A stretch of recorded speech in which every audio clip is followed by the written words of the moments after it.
चलिए recording start हो गया। चलिए ठीक है। तो बच्चों, हमने पिछले चैप्टर में क्रॉप प्रोडक्शन एंड मैनेजमेंट पढ़ा था, जिसमें फसलों की कैसे उत्पादन करनी है और उसका मैनेजमेंट करना है, इसके बारे में हमने बात किया था।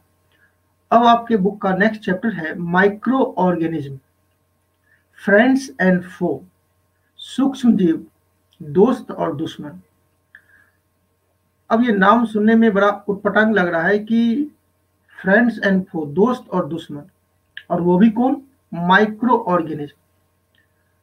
अब ये माइक्रो ऑर्गेनिज्म होते क्या है और ये हमारे दोस्त कैसे हैं और दुश्मन कैसे हैं, इसके बारे में इस चैप्टर में हम बात करेंगे। अब बच्चों, आप अपने जो सराउंडिंग है, अपने आसपास है, उस आसपास में क्या देखते हो?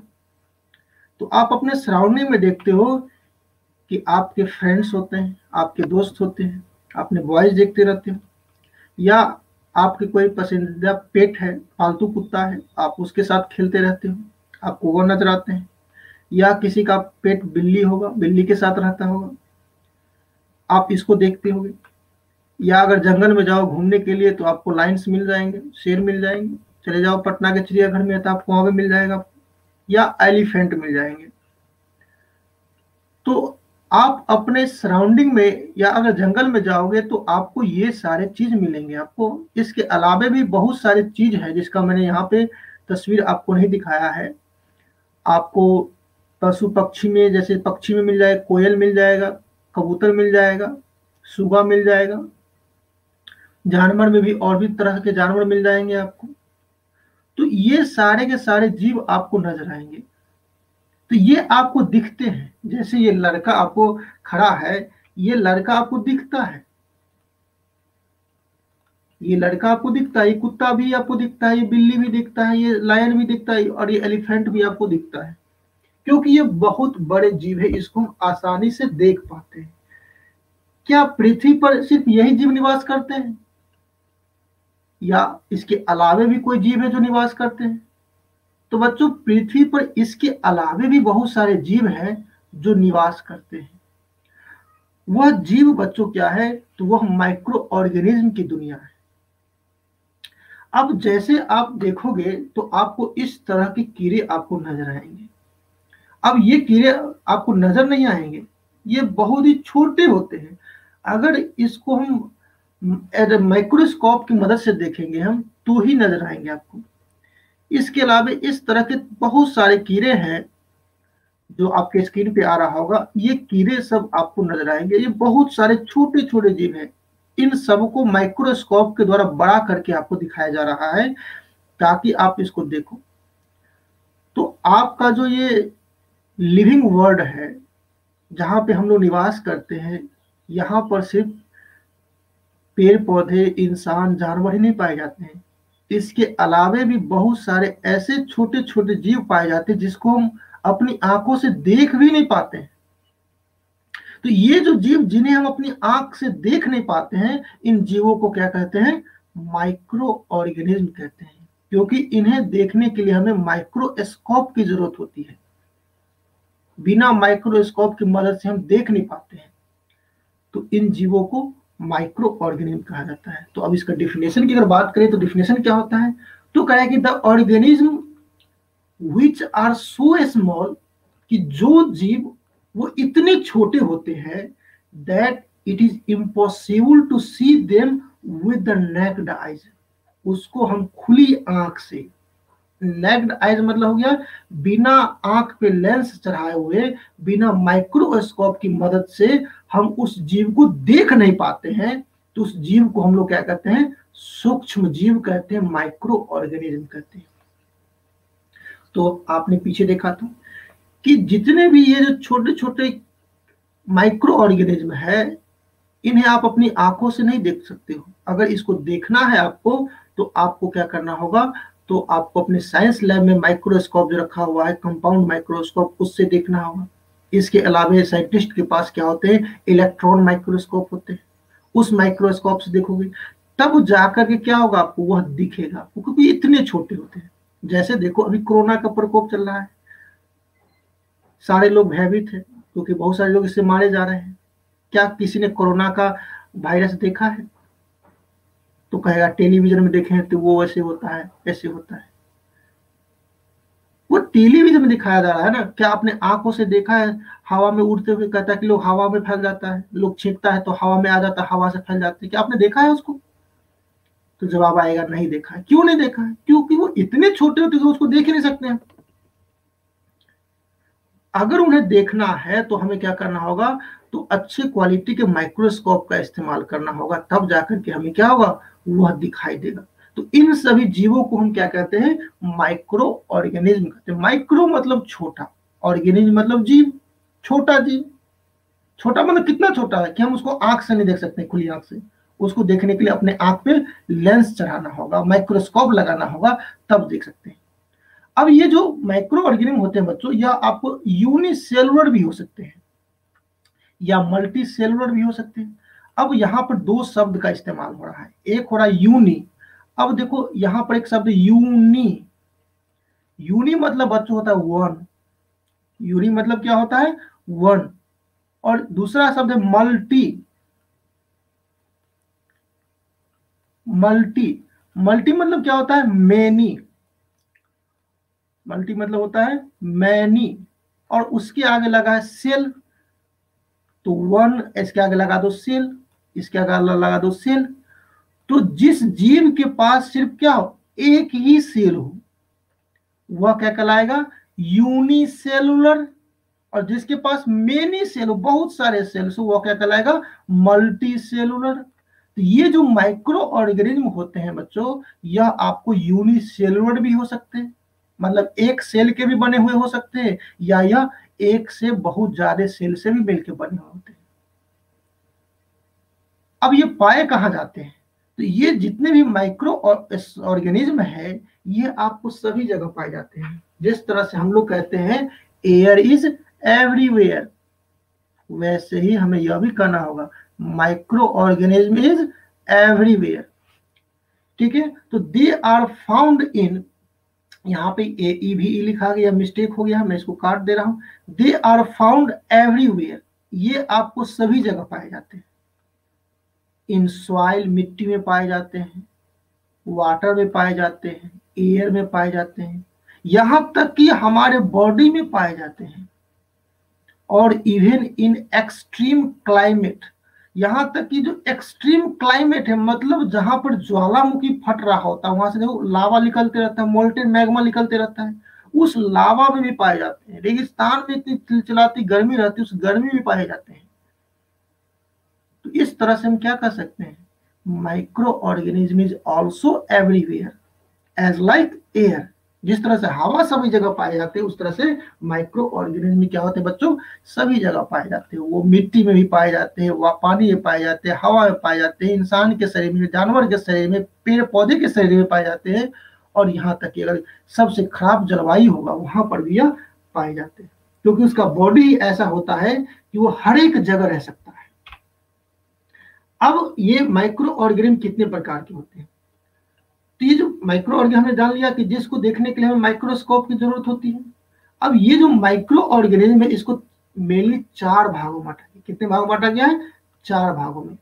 ये कौन कौन है? तो ये बच्चों है आपको बैक्टीरिया, दूसरा हो गया फंजी, इसको फंगी कहते हैं, और एल्गे, और चौथा हो गया प्रोटोजोआ। तो मेनली जो माइक्रो ऑर्गेनिज्म होते हैं, उसको चार कैटेगरी में बांटा गया है। इसके अलावा एक और होते हैं viruses, are also considered as microorganism. इसको भी माइक्रो ऑर्गेनिज्म माना गया है, लेकिन कुछ शर्त के बाद। लेकिन इसमें कह रहा है कि but they only grow and multiply inside the living cell. जब ये बाहर में वायरस है, मतलब हवा में अभी वायरस कोरोना का भी फैल रहा है ना, तो हवा में है, तो वह अभी इनएक्टिव रूप में है, कोई काम नहीं कर सकता, ना वो अपने बच्चे पैदा कर सकता, ना कुछ भी नहीं कर सकता, वो इनएक्टिव अवस्था में है। जैसे ही वह किसी बॉडी में चला जाएगा, किसी होस्ट में चला जाएगा, जिस बॉडी में जाएगा वो बॉडी क्या बन जाता है? होस्ट बन जाता है। तो जिस बॉडी में चला गया, उस बॉडी में जाने के बाद क्या करता है?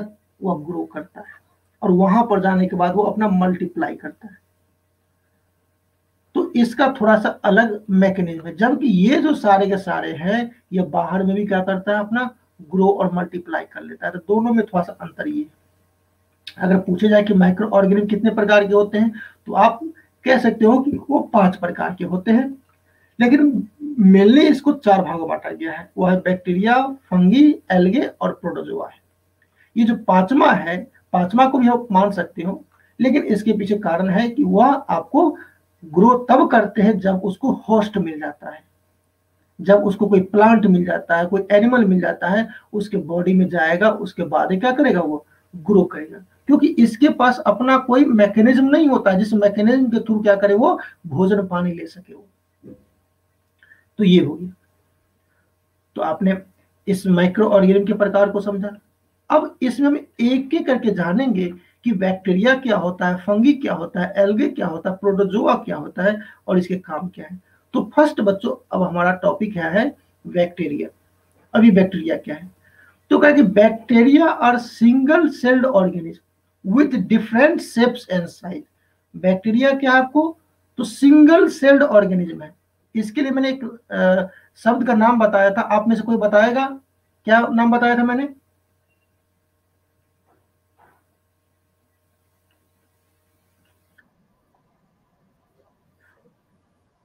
यूनिसेलुलर नाम बताया था हमने, बिल्कुल सही बात है। तो जिसके पास एक ही सेल हो, या उसको एक कहिए या सिंगल कहिए, उसको क्या कहते हैं हम लोग, आप लोग माइक बंद कर लो फिर, यूनिसेलुलर कहते हैं। जिस ऑर्गेनिज्म के पास क्या हो, एक ही सेल हो, वह क्या कहलाएगा बच्चों, यूनिसेलुलर। तो ये बैक्टीरिया भी कैसे है, तो आपको यूनिसेलुलर है। Bacteria are unicelled organism with different shapes and size. इसका जो शेप होता है, इसका जो साइज होता है, वो अलग अलग होता है। मतलब इसका शेप साइज क्या होता रहता है, चेंज होते रहता है, अलग अलग तरह के होते हैं। आपको मैंने दिखलाया था शुरू में तस्वीर में, हमने अलग अलग रंग के दिखलाए थे हमने आपको।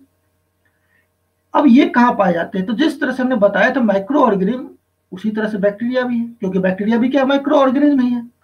ये कहाँ पाए जाते हैं, ये भी आपको सभी जगह पाए जाते हैं। हवा में पाए जाते हैं, पानी में पाए जाते हैं, ये यहाँ पे मिस्टेक हो गया है, सॉइल है ना, ये आपको सॉइल में पाए जाते हैं। इसके अलावा also in the body of other organism, दूसरे जीव के शरीर में भी पाए जाते हैं। इंसान हो, जानवर हो, पेड़ पौधे हो, उसके शरीर में भी पाए जाते हैं। और वहां पर क्या करता है, यह आपको बदमाशी करता है, परेशानी कर देता है उसको। तो ये हो गया आपको, कहा कि it does not have well defined structure with nucleus. अब इसके साथ भी एक समस्या है। क्या समस्या है, कहा कि इसका जो बॉडी होता है उसका स्ट्रक्चर वेल डिफाइंड नहीं होता है विथ न्यूक्लियस। मतलब आप पढ़े हो कि जितने भी सेल है, उस सेल का क्या होता है, ये वाली ये सेल है, इस सेल में क्या होगा, इसमें न्यूक्लियस होगा, यह हो गया न्यूक्लियस हो गया। इसमें क्या होगा, न्यूक्लियस मेम्ब्रेन होगा। इसमें क्या होगा, ये इसमें साइटोप्लाज्म भरा हुआ होता है। और इस साइटोप्लाज्म में क्या होगा आपको, तो ऑर्गेनल्स पाए जाते हैं, इसमें ऑर्गेनल्स पाए जाते हैं आपको। तो कह रहा है कि ये जो बैक्टीरिया है, इस बैक्टीरिया का स्ट्रक्चर आपको वेल डिफाइंड नहीं है। जिस तरह से हमारे शरीर का हो गया ना, मान लीजिए हम एनिमल सेल की बात करते हैं, तो एनिमल सेल का हो गया, या सेल वॉल हो गया आपको, सॉरी सेल मेम्ब्रेन हो गया आपको। सेल मेम्ब्रेन के अंदर में हो गया साइटोप्लाज्म हो गया, साइटोप्लाज्म के अंदर में क्या हो गया, न्यूक्लियस हो गया, न्यूक्लियस के अंदर हो गया न्यूक्लियर मेम्ब्रेन हो गया आपको। और ये जो न्यूक्लियस और सेल मेम्ब्रेन के बीच में क्या हो गया, ऑर्गेनल्स हो गया। तो यह वेल डिफाइंड है, सबका अपना अपना जगह है, सबका अपना अपना काम है। लेकिन ये जो बैक्टीरिया होते हैं, उस बैक्टीरिया का आपको ये इस तरह का स्ट्रक्चर डिफाइंड नहीं होता है, ना ही उसका न्यूक्लियस डिफाइंड होता है। तो बैक्टीरिया के साथ एक समस्या ये है। अब ये किस किस आकार के होते हैं, तो देखो कहा कि इट मे बी स्फेरिकल, या कैसे हो सकते हैं, स्फेरिकल। स्फेरिकल मतलब बलयाकार, बलय के आकार, गोलाकार। इस तरह से देखो स्फेरिकल है, स्फेरिकल जिस तरह गेंद होता है, ये स्फेरिकल शेप के होते हैं। इस स्फेरिकल शेप को एक और नाम से जाना जाता है, कोकी। क्या कहते हैं इसको, कोकी शेप के नाम से जाना जाता है। दूसरा जो बच्चे होते हैं वो क्या होता है, रोड शेप होता है। ये देखो, यह किस शेप का, आपको रोड शेप, इसको कहते हैं बेसिली। तो बैक्टीरिया मैंने शुरू में बता दिया था, इसका शेप और साइज क्या होता है, अलग अलग होता है आपको। तो जैसे अभी आपने देखा था, एक हो गया आपको स्फेरिकल शेप का हो गया, फिर आपने देखा रोड शेप का होता है, जिस तरह से कुरकुरे होता है उसी तरह से देख रहे होगे आप। नेक्स्ट है स्पाइरल शेप होता है। ये कैसा है? स्पाइरल शेप का है। अब जिस तरह से आप देखोगे स्पाइरल बाइंडिंग इस तरह से होता है, आपको इस तरह से बना होता है, तो यह कुछ उस तरह से बना हुआ स्पाइरली है ये। तो इसको इसके कारण से इसका नाम क्या है? स्पिरुलिना नाम है इसका। इसके अलावा क्या होते हैं? कॉमा शेप, जिसका नाम कहते हैं विब्रियो। आप यहाँ पे देख रहे हो कॉमा शेप, ये कॉमा हो गया आपको। जिस तरह से आप कुछ लिखते हो ना, कॉमा देते हो ना, जैसे यहाँ पे कॉमा दिए ना मैंने, ये कॉमा दिए हैं, उसी तरह से यह भी क्या है? कॉमा के आकार का दिख रहा है, तो वैज्ञानिक ने इसका नाम ही रख दिया क्या? Comma shaped vibrio. तो इस तरह से बच्चों ये जितने भी बैक्टीरिया है वो सारे के सारे बैक्टीरिया का अलग अलग शेप होता है। जैसे मैंने अभी 4 शेप के बारे में बताया। पहला मैंने बताया स्फेरिकल, इसको कोकी के नाम से जाना जाता है, ये आप पीला कलर में देख सकते हो। दूसरा हो गया रोड शेप्ड, जिसको बेसिली कहा जाता है, ये रोड शेप का हो गया। तीसरा हो गया स्पाइरल शेप्ड या स्पिरुलिना, आप ये देख रहे हो स्पाइरल शेप स्पिरुलिना हो गया आपको।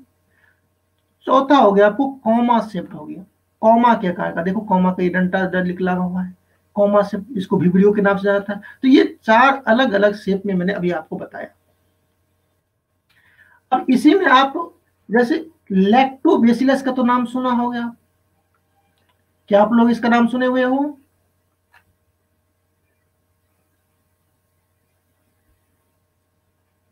किसी का जवाब नहीं आ रहा है, सब सो गया।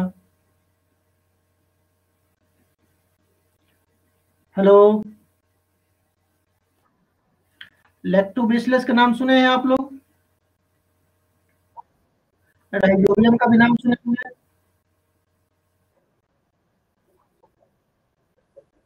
माइक बंद कर लीजिए।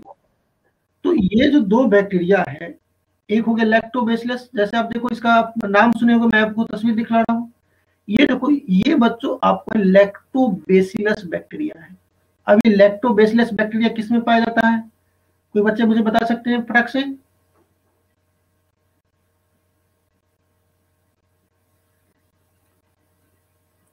हेलो,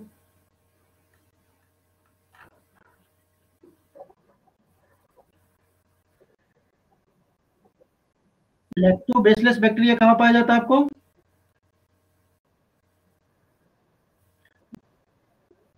हाँ मैंने लिख दिया, ठीक है, माइक बंद कर लीजिए। तो ये लैक्टोबैसिलस बैक्टीरिया कहाँ पाया जाता है? आपको दही में पाए जाते हैं, है ना, क्योंकि वो लैक्टिक एसिड पाया जाता है। तो लैक्टोबैसिलस बैक्टीरिया क्या करता है, जैसे मान लो आप कोई बर्तन ले लो, इस बर्तन में क्या करो आप, है ना, थोड़ा सा सुसुम करके दूध रख दो आप, इसमें जैसे ही आप क्या करो थोड़ा सा दही डालोगे, तो दही में एक्चुअली होता क्या है?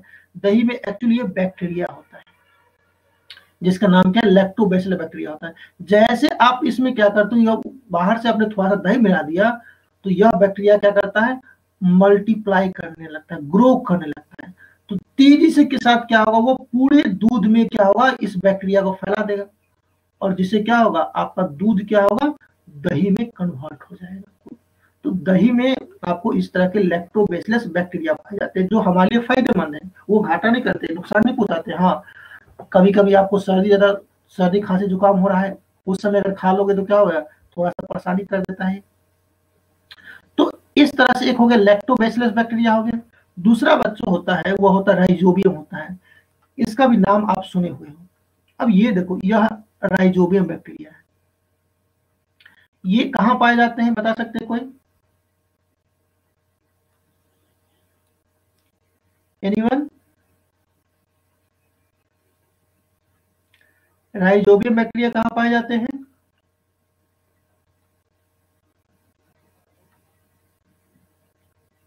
हेलो,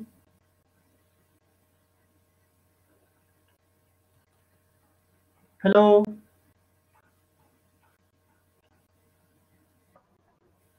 अच्छा बुक खोल रहे हैं, बुक में आपको मिल नहीं रहा है, ठीक है।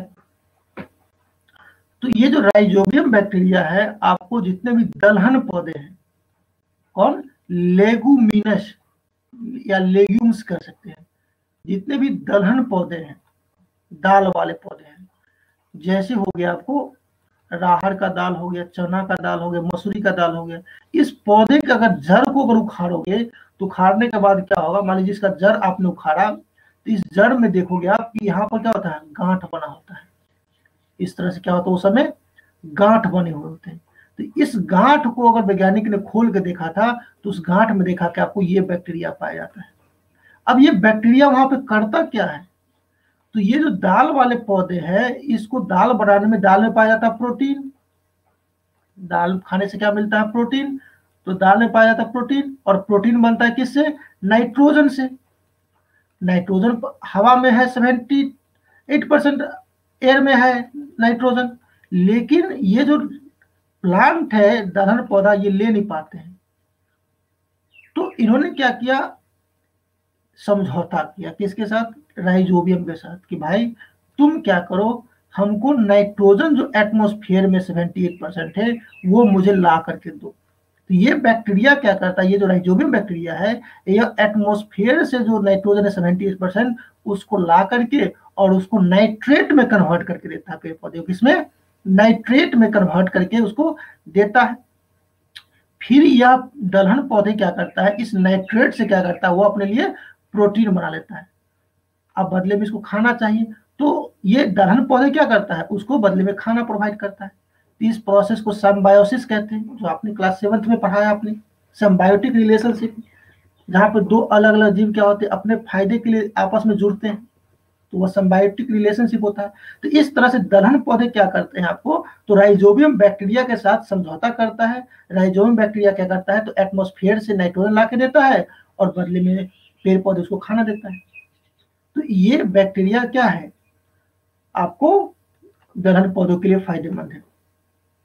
तो इस तरह से कह सकते हैं कि lactobacillus and rhizobium are some common example of bacteria. यह बैक्टीरिया कुछ सामान्य उदाहरण है। ठीक है, इसके अलावा कह रहा है कि जो बीमारियों फैलाने वाले कुछ बैक्टीरिया है, तो जैसे कौन कौन सी बीमारी होती है, जैसे हो गया कॉलरा, ट्यूबरक्लोसिस जिसको टीबी कहते हैं, diphtheria, food poisoning are some common disease in humans caused by bacteria. यह कुछ ऐसी बीमारी है जो मनुष्य में बैक्टीरिया के द्वारा फैलती है। तो अगर अपने आप को स्वस्थ रखना चाहते हो तो क्या करना होगा, तो हमें अपने पास स्वस्थ इन्वायरमेंट का निर्माण करना होगा, अपना क्लाइमेट साफ रखना होगा, तब जाकर के हम क्या होगा, इस बैक्टीरिया के प्रकोप से बच सकते हैं। नहीं तो यह हमें इस तरह की बीमारियां पैदा कर सकता है आपको। जैसे कॉलरा, इसके बारे में समझ लो आप, कॉलरा कैसे फैलता है। ये तो कॉलरा मान लो जी, जो जितने भी मान लीजिए लोग बाहर में क्या करते हैं, सड़क के किनारे जाके है ना पैखाना कर देते हैं, बाहर में करते हैं, तो वहां से जो बैक्टीरिया, मान लीजिए मधुमक्खी बैठता है, उस फिश बैठता है, वो उड़ के भोजन में जाकर बैठ जाता है। अब मान लीजिए उसको जो खाया, या मान लीजिए वही व्यक्ति ने पैखाना किया, साफ किया, फिर क्या हो गया, हाथ अच्छे साफ किया नहीं, खाना खाने के लिए बैठ गया, तो उससे क्या होता है, आपको ये कॉलरा बनता है। इसमें समस्या से होती है। तो ये अलग अलग है। इस तरह से कुछ फूड पॉइजनिंग में भोजन को खराब कर देता है आपको। तो ये सारे के सारे किसी कारण से होता है, तो बैक्टीरिया के कारण से होता है। अब बैक्टीरिया के बारे में हमने जान लिया। अब सेकेंड नंबर जो हमारा है वो है फंगी। फंगी क्या है, तो fungi are non green plants. ये क्या है, नॉन ग्रीन प्लांट्स है, that derive their nutrition from the dead and decaying matter. कि जो अपना भोजन क्या करता है, तो डेड एंड डिकेइंग मैटर से प्राप्त करता है। कहां से प्राप्त करता है वो, डेड एंड डिकेइंग मैटर से। अब यहाँ पर हम करें प्लांट भी करें, प्लांट करें कि नॉन ग्रीन, तो ऐसा कहीं हो सकता है कि प्लांट हो और नॉन ग्रीन हो। हाँ, तो ऐसा होता है कि ये जो फंगी है, ये ग्रीन कलर के नहीं होते हैं, या ऐसे ही कोई कलर का होता है, लेकिन ग्रीन कलर का नहीं होता है। यह अपना भोजन प्राप्त कहां से करता है, तो dead and decaying organic matter. जैसे मान लो कि आपने ब्रेड खाया, ब्रेड खरीद के लेके आया और उसको सही से पूरा खाया नहीं आपने, और ब्रेड का टुकड़ा आपने कहीं फेंक दिया। जैसे आपने फेंक दिया तो देखोगे कुछ समय के बाद उस ब्रेड के ऊपर में फफूंदी आ जाता है। इस तरह से देखोगे फफूंदी आ जाता रहता है। तो ये जो फफूंदी क्या है, तो फफूंदी एक्चुअली क्या है, वो फंगी है, जो क्या कर रहा है, तो उस ब्रेड से अपना भोजन प्राप्त कर रहा है। इसी तरह से आप देखोगे कि मान लीजिए कहीं पर है ना, एनिमल ने एक्सक्रेटा कर दिया है, तो बरसात के दिनों में ज्यादा देखोगे आप, तो वहां पर देखोगे एक इस तरह का आपको है ना गोबर छत्ता आपको आ जाता है। जिसको मशरूम कहते हैं, मशरूम वहां पे उगाते हैं। तो ये सब के सब क्या है, ये ग्रीन कलर के होते हैं, तो ये ग्रीन कलर के नहीं होते आपको। तो ये अपना भोजन क्या कर, जैसे आपने देखा था ये ब्रेड मोल्ड होता है, यह अपना भोजन कहाँ से प्राप्त कर रहा है, उस ब्रेड से कर रहा था। यह पौधे अपना भोजन कहाँ से प्राप्त कर रहे थे, तो उस गोबर से प्राप्त कर रहे थे आपको ये। तो जो डेड और डिकेइंग मैटर से अपना भोजन प्राप्त करता हो, है ना, तो या दूसरे ऑर्गेनिज्म से प्राप्त करता, उसे हम क्या कहते हैं, फंगी कहते हैं। इट मे बी यूनिसेलुलर और मल्टीसेलुलर, यह भी क्या हो सकता है आपको, यूनिसेलुलर भी हो सकते हैं, मतलब एक सेल के बने हुए हो सकते हैं, और एक से ज्यादा सेल के भी बने हुए हो सकते हैं आपको। अब ये जो कर रहे हैं, इस पॉइंट को थोड़ा समझिए थोड़ा ठीक से, कि most of them have cotton like thread, अधिकांश जो ये फंगी होते हैं ये कैसे होते हैं, कॉटन लाइक थ्रेड, कॉटन की तरह होते हैं आपको। जैसे देखो यहाँ पर ये ब्रेड मोल्ड है, तो ये देखो कॉटन की तरह धागा देखते रहते उस तरह से है, इस तरह देखो नजर आएगा आपको, कॉटन लाइक थ्रेड आएगा ब्रेड पे, और उसको माइक्रोस्कोप से देखोगे आप तो cotton like thread present in the body called mycelium. ये जो धागे नुमा जो संरचना नजर आती है उसको क्या कहते हैं, माइसेलियम कहते हैं। Each single cell is called hyphae, और जो एकल ये जो सेल अलग अलग जो सिंगल सेल बना, इस पूरे को क्या कहते हैं हम लोग, हाइपे कहते हैं। एक हाइपे हो गया आपको, ये जो सिंगल ये हो गया आपको, एक हो गया, एक हाइपे हो गया आपको। तो इस तरह से आपको ये समझ में आ रहा होगा। अब इसका एग्जाम्पल क्या हो गया आपको फंगी का, जैसे हो गया राइजोफस, जिसको ब्रेड मोल्ड कहते हैं, हो गया राइजोफस, ब्रेड पे पाया जाता है आपको। इसके अलावा हो गया ईस्ट, ये ईस्ट हो गया आपको जो फंगी का है, इसमें भी देख लो सेम बात है, उसी में वैसे ही आपको।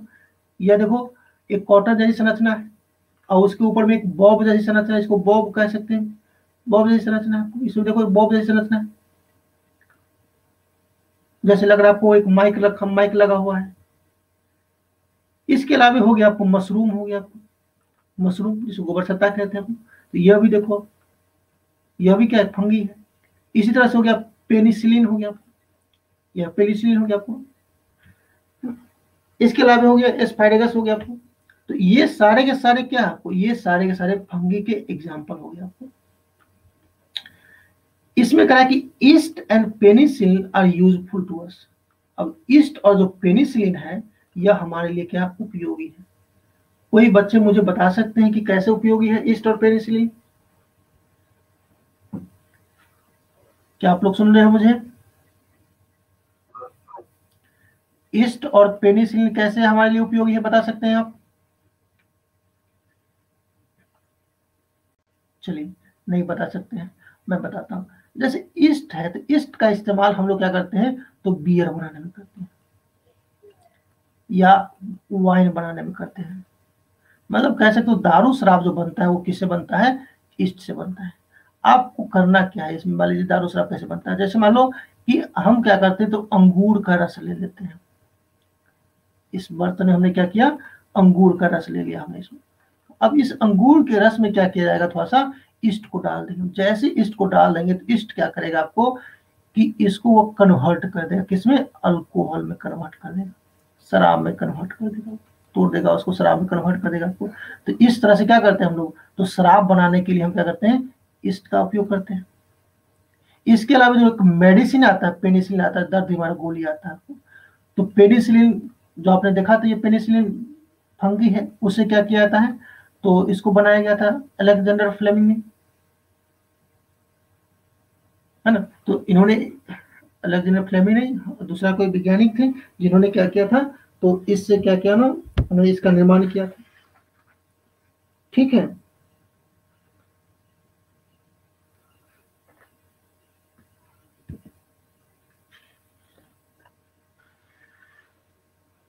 तो ये हो गया आपको। इसके अलावा कह रहा है कि अब इससे क्या क्या बीमारियां होती हैं, तो इसमें जो कुछ फंगी है, तो ये दोनों तो हमारे लिए क्या हो गया, फायदेमंद हो गया आपको। जैसे ईस्ट हो गया आपको, शराब बनाने में काम हो गया, पेनिसिलिन हो गया, दर्द निवारक गोली हो गया आपको। अब कुछ जो फंगी है जो बीमारी फैलाते हैं, जैसे फर्स्ट हो गया एथलेटिक फूट, इसका कभी नाम सुने हैं आप लोग, हेलो, इसका नाम नहीं सुने, एथलेटिक फूड्स, लेकिन सबको हुआ है। क्या ऑनलाइन में अनुव्रत ही है कि बाकी बच्चे भी हैं?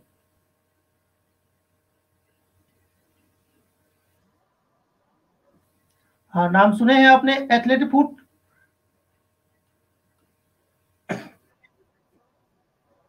लेकिन सबको हुआ है, मैं कह रहा हूँ। दूसरा होता है रिंग वर्म। रिंग वर्म का तो नाम तो सुने होंगे, जाना पहचाना है ये। दोनों जाना पहचाना हुआ, लेकिन ये नाम आप पहली बार सुन रहे हो। अब स्क्रीन पे देखो आप ये क्या देख रहे हो? किसके गोड़ में पानी नहीं लगा है? अच्छी बात है, आपके गोड़ में नहीं लगा है। आपके घर में किसी पर में नहीं लगा है? हाँ, तो आप ये देख रहे होगे, आप ये क्या कहलाता है? एथलेट्स फुट कहलाता है आपको। ये देख लो, ये देख रहे हो, ये पूरा क्या किया है, इसको खराब कर दिया है। बहुत दर्द करते रहता है, इसमें आप क्रीम लगाते हो तब जाके क्या होता है, ये धीरे हील होता है, ठीक होता है आपको। तो इसको ही क्या कहते हैं? नाम पढ़िए। हाँ, तो ये हो गया एथलीट फुट हो गया। इसके अलावा रिंग बॉर्म तो देखोगे बहुत खास खुजली हुआ होगा, इस तरह से देखो, हाथ पे हो जाता है आपको, है ना, बार बार खुजलाते रहते हो आप, ये रिंग बॉर्म हो गया आपको। तो ये जो दोनों है, एथलेट फुट हो गया या रिंग बॉर्म हो गया, ये किसके कारण से होता है? फंगी के कारण से होता है। तो ये जो दो डिजीज है जो मानव में किसी कारण से होता है, आपको फंगी के कारण से होते हैं। सही बच्चे को ये समझ में आ गया आपको कि एथलीट फुट्स क्या होता है? चलिए, किस किस को हुआ था? कोई नहीं बताएगा? चलिए, अच्छी बात है। हम लोगों को तो बार बार पानी में जाना पड़ता था, पानी में जाते रहते तो ये लग जाते रहता, हो जाते रहते हैं। तो ये देखिए, थर्ड नंबर है आपका, अब एलगे है। अब ये एलगे क्या होता है, चलिए इसके बारे में पढ़ते हैं। कहा कि these are mostly aquatic and can be found in wet and moist place. यह सामान्य अधिकांशतः क्या होते हैं, एक्वेटिक, जलीय है, जल में पाए जाते हैं। And can be found in wet, जो भींगा हुआ जगह है या नमी युक्त जगह है, उन जगहों पर यह पाए जाते हैं। आप देखे होंगे इस तरह के तालाब में, देखे होंगे ग्रीन पैचेस, देखे होंगे इस तरह से ग्रीन डार्क कलर का आपको मास देखा होगा, पानी में फैला हुआ रहता है। तो क्या कहता है, ब्राइट ग्रीन और डार्क ग्रीन, ब्राइट चमकीला ग्रीन कलर का होगा या डार्क ग्रीन कलर का होगा, masses spreading over the water surface in ponds are algae. ये एक्चुअली क्या है, एल्गे है, जो तालाब के ऊपर में क्या होता है, आपको इस तरह से स्प्रेड किया हुआ था। तो मैंने शुरू में बता दिया, यह कैसे होते हैं, जलीय होते हैं या नमी युक्त, या दोनों, मतलब वेट मतलब भींगा हुआ, या मॉइस्ट मतलब होता है नमी होता है। तो उस जगहों पर ये पाए जाते हैं। आगे कह रहा है, इसमें देखो क्या कह रहा है कि इट्स सेल कंटेन क्लोरोफिल। अब देखो, आपने देखा तो ये किस कलर का है, यह तो यह देखो ग्रीन कलर का है। तो इसके जो सेल है ग्रीन कलर क्यों, क्योंकि इसके पास क्लोरोफिल पाया जाता है। इसी कारण से यह अपना भोजन क्या करता है, फोटोसिंथेसिस से ले लेता है, किसी पे निर्भर रहता नहीं। तो ये एल्गे अपना भोजन क्या करता है, फोटोसिंथेसिस करके वहां से यह प्राप्त कर लेता है। अब इसका एग्जाम्पल क्या क्या होगा, तो इसमें जैसे बच्चे होगा क्लेमाइडोमोनास, आप यहाँ पे देख रहे होंगे, माउस शेप का देख रहे होंगे, यह क्या है, क्लेमाइडोमोनास है, यह एक एल्गे है। इसी तरह से डाई एटम देख सकते हैं, ये क्या है, डाई एटम्स है, जो क्या है आपको एल्गे समूह का है, माइक्रो ऑर्गेनिज्म है। डायटम हो गया, ये सॉरी ये डायटम हो गया। इस तरह से आई स्पायर हो गया, देख सकते हो। तालाब में जाओगे तो देखोगे जलकुंभी होता है, उसी के साथ देखोगे बहुत सारे इस तरह के संरचना भी होती है, जो इस तरह से धागे जैसी संरचना आपको मिलेगा पानी में, है ना, इससे फंसा हुआ रहेगा धागे जैसे संरचना, ग्रीन कलर का होता है, जो क्या कहलाता है, एस्पायरोगिया होता है। इसके अलावा ब्लू ग्रीन एल्गे, जैसे देखो ये झील है, इस झील में देख रहे हो ब्लू ग्रीन कलर का एक एल्गे पाया जाता है आपको, जो क्या है आपको, यह भी एक एल्गे है। और ये सब के सब क्या है, सबके पास क्लोरोफिल पाया जाता है, और ये क्या कर सकता है, अपना फोटोसिंथेसिस करके अपना भोजन वो प्राप्त कर लेते हैं। तो ये आपको एल्गे समझ में आ गया कि एल्गे क्या होता है, ये कहाँ पाए जाते हैं, क्या काम करते हैं। ठीक है, तो आज का मेरा क्लास यहीं तक होगा, इससे आगे हम लोग कल की क्लास में बात करेंगे। हम यहाँ तक तो किसी को कोई दिक्कत है तो